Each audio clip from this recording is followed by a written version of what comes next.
A'udzu billahi minasyaitonir rajim. Bismillahirrahmanirrahim. Assalamualaikum warahmatullahi wabarakatuh. Alhamdulillah. Alhamdulillahirabbil alamin. Allahumma shalli ala Muhammad wa ala ali Muhammad. Assalamu alayka ya Rasulullah. Bapak Ibu yang Allah muliakan, semoga Allah selalu menjaga kita. Semoga Allah selalu melindungi kita dan mencurahkan segenap kasih sayang kepada kita. Allah hindarkan kita kiranya dari segala mara bahaya, dari virus corona tentunya. Allah jaga keluarga kita, anak cucu kita dari segala macam musibah yang kita tidak mampu menghadapinya. Bersalawat pada Rasulullah, Allahumma shalli ala Muhammad wa ala ali Muhammad. Bapak Ibu yang Allah muliakan, tema kita untuk kesempatan yang baik ini adalah tentang hikmah sebuah pengorbanan. Hikmah sebuah pengorbanan. Bapak Ibu yang Allah muliakan, hari ini kita sudah memasuki bulan Dzulhijjah di tanggal 2 Dzulhijjah. Kita sudah melalui satu bulan haram, Dzulqa'dah. Ada 4 bulan haram yang telah Allah tetapkan. Minha arba'atun hurum. 4 bulan haram itu, yang pertama dan yang kedua berturut-turut, Dzulqa'dah, Dzulhijjah, Muharram, kemudian juga adalah bulan Rajab. Bapak Ibu yang Allah muliakan, kita berada di 2 bulan haram. Sudahkah kita memanfaatkannya dengan baik atau berlalu begitu saja? Tidak lama lagi, di 31 Juli ini, kita akan memasuki bulan kurban, bulan penyembelihan hewan, bulan ketaatan pada Allah Subhanahu wa Ta'ala, bulan pengorbanan. Maka dari itu, kita perlu untuk mengambil hikmah dan iktibar makna ataupun hikmah sebuah pengorbanan. Ketika berbicara tentang sebuah pengorbanan ataupun ibadah kurban, maka kita tidak akan bisa melupakan kisah seorang yang mulia, kisah manusia yang mulia. Setiap hari kita sebut namanya, paling tidak 5 waktu sehari semalam. Allahumma shalli ala Muhammad wa ala ali Muhammad kama shallaita ala Ibrahim wa ala ali Ibrahim. Kita selalu sebut namanya, kita selalu agungkan namanya, kita selalu memuliakan namanya. Tentu saja bukan sembarang Allah memasukkan bahwa Ibrahim dan keluarganya, ya, kita mendoakan kemuliaan atas Ibrahim dan keluarganya. Tentu saja memiliki hikmah yang sangat besar. Ketika kita sholat, kita menyebut nama Ibrahim dan keselamatan atas keluarganya. Tentu saja Allah memerintahkan kepada kita untuk mengenal Ibrahim, untuk mengambil iktibar dan hikmah dari kisah Ibrahim alaihissalam. Bapak Ibu yang Allah muliakan, Ibrahim alaihissalam adalah seorang yang sangat taat, seorang yang sangat patuh kepada Allah, seorang sami'na wa ato'na atas segala perintah Allah dan larangan Allah. Tidak diragukan ketaatannya. Bahkan di antara ribuan nabi dan rasul, di antara 25 nabi yang wajib kita imani, Nabi Ibrahim alaihissalam juga termasuk salah satu dari 5 nabi ulul azmi yang memiliki ketaatan, kesabaran yang luar biasa. Bapak Ibu yang Allah muliakan, ternyata ketaatan Ibrahim, kepatuhan Ibrahim, bahkan Allah Subhanahu wa Ta'ala mengangkat Ibrahim alaihissalam dengan gelar Khalilullah, kekasih Allah. Tentu saja Bapak Ibu, kita semua inginkan menjadi kekasih Allah. Kita ingin menjadi hamba Allah. Kita ingin menjadi kekasih Allah. Tentu saja. Tetapi ternyata Ibrahim menjadi kekasih Allah didapat tidak semudah membalikkan telapak tangan. Membutuhkan perjuangan, membutuhkan pengorbanan. Maka dari itu, 5 hikmah dari sebuah pengorbanan Ibrahim alaihissalam. Yang pertama, Ibrahim mendapatkan Khalilullah tidak begitu saja. Memiliki proses. Di antara proses itu adalah proses menuntut ilmu. Proses menuntut ilmu. Kita lihat dalam Al-Quran surah Al-An'am ayat 77 sampai dengan 79. Di sana kita lihat bagaimana Ibrahim alaihissalam mencari Allah dengan akalnya. Mencari Allah, menuntut ilmu. Ketika Ibrahim alaihissalam melihat bintang di malam hari, lantas Ibrahim berkata, inilah Tuhanku yang begitu indah menerangi dunia di malam hari.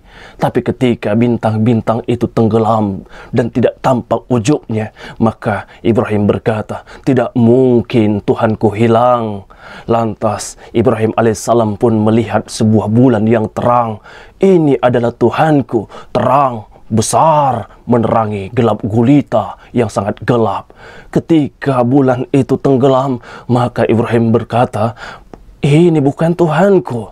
Di pagi hari Ibrahim alaihissalam melihat mentari, melihat matahari yang begitu besar, yang begitu terang, menerangi gelap yang telah terbenam. Dan juga luar biasa jemaah, Ibrahim alaihissalam berkata, tidak mungkin Tuhanku hilang ketika sore hari ia terbenam. Apa maknanya? Bahwasanya menjadi khalilullah, menjadi kekasih Allah, menjadi hamba Allah butuh ilmu, membutuhkan sebuah proses yang sangat panjang, tentu saja mengenal Allah Subhanahu wa Ta'ala. Untuk itu, agar kita menjadi seorang hamba Allah yang sempurna di hadapannya, maka mustahil kalau kita tidak mengenal Allah Subhanahu wa Ta'ala, mengenal Tuhan yang telah menciptakan kita. Kita kenali Allah Subhanahu wa Ta'ala. Pertama, kita kenali nama-nama Allah. Telah disebutkan bagaimana Allah Subhanahu wa Ta'ala memiliki 99 nama Asmaul Husna. Ar-Rahmanur Rahim, Al-Malik, Al-Quddus, As-Salam, Al-Mu'min, Al-Muhaimin, dan selanjutnya. Kemudian kita juga disuruh untuk mengenal sifat-sifatnya. Wujud, qidam, baqah, mukhalafatul lil hawadisi, qiyamuhu binafsih, dan segalanya. Itu kita kenal Allah Subhanahu wa Ta'ala. Kita kenal bahwa Allah yang menetapkan rizki hamba-hambanya. Kita kenal Allah yang mencabut nyawa atau memberikan kehidupan kepada hamba-hambanya. Kita kenal Allah yang mengangkat penyakit dan menyembuhkan sebuah penyakit. Maka dari itu, Bapak Ibu yang Allah muliakan, salah satu syarat pertama menjadi hamba Allah, yang dimana Ibrahim telah mendapatkan gelar sebagai hamba tercinta Allah, kekasih tercinta Allah, diawali dengan menuntut ilmu. Tidak salah bagaimana Allah menegaskan dalam Al-Quran surah An-Nahl ayat 78, وَجَعَلَ لَكُمُ السَّمْعَ وَالْأَبْصَارَ وَالْأَفْئِدَةَ لَعَلَّكُمْ تَشْكُرُونَ. Aku telah memberikan engkau penglihatan, aku telah memberikan engkau pendengaran dan hati, agar kita bersyukur. Kita melihat, kita mendengar, dan kita memiliki akal. Inilah potensi yang Allah berikan kepada setiap manusia agar digunakan untuk mengenal Allah Subhanahu wa Ta'ala. Lihat bagaimana Ibrahim alaihissalam, hidayah dicari dengan akalnya. Untuk itu, di antara kita jangan ada lagi yang berkata bahwa hidayah itu datang sendiri, hidayah itu yang mendatangi kita. Tidak. Hidayah itu, Bapak Ibu yang Allah muliakan, kita yang mencarinya, kita yang mengikhtiarkannya, kita yang mengusahakannya, bukan datang sendiri. Hidayah itu bukan sebuah benda yang turun dari langit kemudian mengenai kita. Hidayah itu bukan sebuah benda yang tiba-tiba muncul dalam hayalan kita. Tidak. Hidayah itu ada setiap hari. Hidayah itu ada setiap saat. Kita melihat kebesaran dan keagungan Allah setiap saat melalui ciptaannya. Kita lihat langit yang tinggi tanpa tiang tapi bisa tegak berdiri kokoh. Kita lihat laut yang begitu luas, bahkan lebih luas daripada bumi, tetapi tidak tumpah ke daratan. Kita lihat bagaimana indahnya dedaunan hutan-hutan dengan puluhan ribu jenisnya. Setiap hari hidayah dan petunjuk itu ada, tetapi kita yang tidak mampu, tidak mau untuk mendapatkannya. Setiap hari hidayah itu datang kepada kita melalui pendengaran kita. Masa iya ada orang berkata, kenapa engkau belum sholat? Lantas dia berkata, belum ada panggilan hati, belum ada dapat hidayah. Dusta engkau mengatakan itu. Hidayah ada setiap hari. Setiap hari kau dengarkan suara adzan dikumandangkan, itulah hidayah. Maka dari itu, hidayah itu dicari. Pelajaran yang pertama dari sebuah pengorbanan Ibrahim alaihissalam menjadi kekasih Allah, menuntut ilmu. Pakai akal kita, pakai pendengaran kita, pakai penglihatan kita untuk mengenal Allah Subhanahu wa Ta'ala. Yang kedua, makna sebuah pengorbanan yang kedua, kita melihat bagaimana seorang Ibrahim alaihissalam memiliki istri bernama Sarah yang begitu soleha. Kemudian juga memiliki istri yang bernama Hajar yang begitu soleha, yang begitu penyabar, yang begitu dekat dengan Allah, yang begitu tawaduk kepada Allah Subhanahu wa Ta'ala. Suaminya soleh, istri-istrinya soleh. Lihat, ternyata tidak cukup hanya suami yang soleh. Bapak Ibu yang Allah muliakan, jangan bangga dengan kesolehanmu hari ini kalau belum bisa mengajak istrimu soleh. Hari ini banyak kita lihat di tengah-tengah masyarakat kita, suaminya rajin ke masjid, istrinya rajin karaokean. Bukan seperti itu. Ibrahim mengajarkan kepada kita, suaminya soleh, istrinya soleh. Alhamdulillah, dengan suami yang soleh, istri yang soleh, mendapatkan keturunan yang soleh bernama Ismail alaihissalam. Untuk itu Bapak Ibu yang punya anak, jangan mimpi anakmu menjadi soleh sedangkan engkau toleh. Jangan mimpi anakmu menjadi seorang yang jujur sedangkan engkau pendusta. Jangan mimpi anakmu seorang yang dekat dengan Allah sedangkan engkau seorang bajingan yang jauh dari Allah, tukang maksiat. Hadirin Allah muliakan, hikmah kedua adalah bahwa kesolehan seorang suami tidak cukup. Kita harus mengajak istri kita soleh dan mengajak anak-anak kita menjadi anak-anak yang soleh.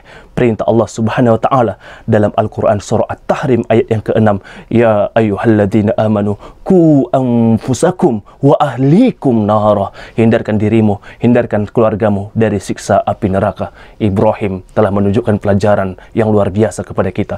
Keluarga yang soleh melahirkan anak keturunan yang soleh. Mudah-mudahan kita ambil hikmah dari arti sebuah pengorbanan Ibrahim alaihissalam. Yang ketiga, Bapak Ibu yang Allah muliakan, menjadi khalilullah, menjadi kekasih Allah, menjadi hamba Allah, ternyata ujiannya luar biasa. Begitu juga Ibrahim diuji luar biasa ketika Allah mengutusnya menjadi seorang Rasulullah sallallahu alaihi wasallam. Dia ditentang oleh ayahnya Azar, dia dimaki oleh ayahnya Azar, bahkan Ibrahim alaihissalam diusir oleh ayahnya, diancam oleh ayahnya, jika engkau tidak berhenti menceramahiku maka aku akan membunuhmu. Bayangkan jemaah, Ibrahim menyampaikan kebaikan, Ibrahim melakukan kebaikan, tapi ayahnya, keluarganya mengancamnya, Azar. Kemudian juga Ibrahim berada di jalan yang benar, Ibrahim berada pada sesembahan yang benar. Apa yang dilakukan oleh penduduk kampungnya kepada Ibrahim? Ibrahim dituduh penyihir, Ibrahim dituduh pendusta, Ibrahim dituduh orang gila, Ibrahim bahkan diusir dari kampung halamannya.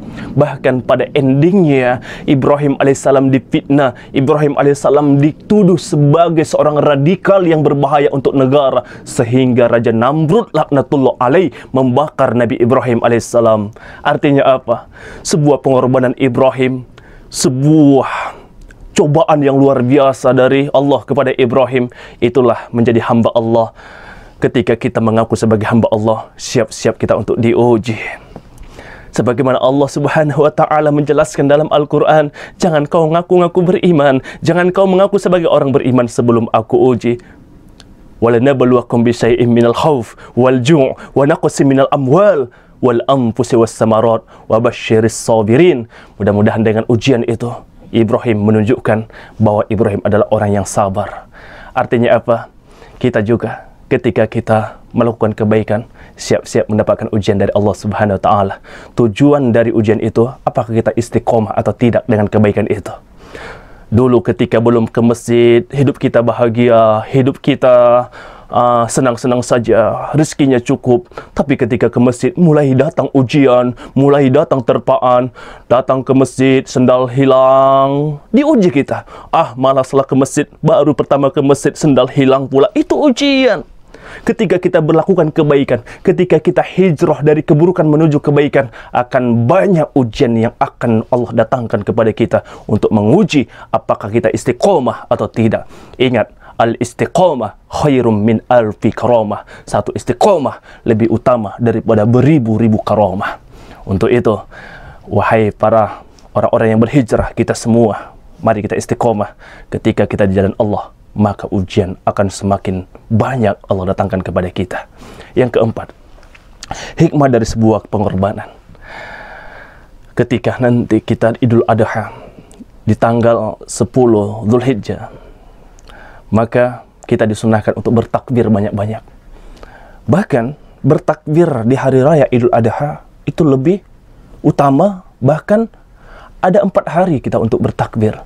Pertama 10 Dzulhijjah, yang kedua hari Tasyrik, ada 3 hari. 4 hari kita bertakbir saat menyembelih hewan kurban. Allahu Akbar, Allahu Akbar, Allahu Akbar. kemudian hari tasyrik, Allahu Akbar, Allahu Akbar, Allahu Akbar, Allahu Akbar, Allahu Akbar. Maknanya apa? Bahwa Idul Adha ataupun pengorbanan ini ataupun hari kurban ini mengajarkan kita untuk membesarkan Allah Subhanahu wa Ta'ala. Allahu Akbar, Allah yang maha besar, aku ini kecil. Allahu Akbar, Allah yang kaya, Allah punya segalanya.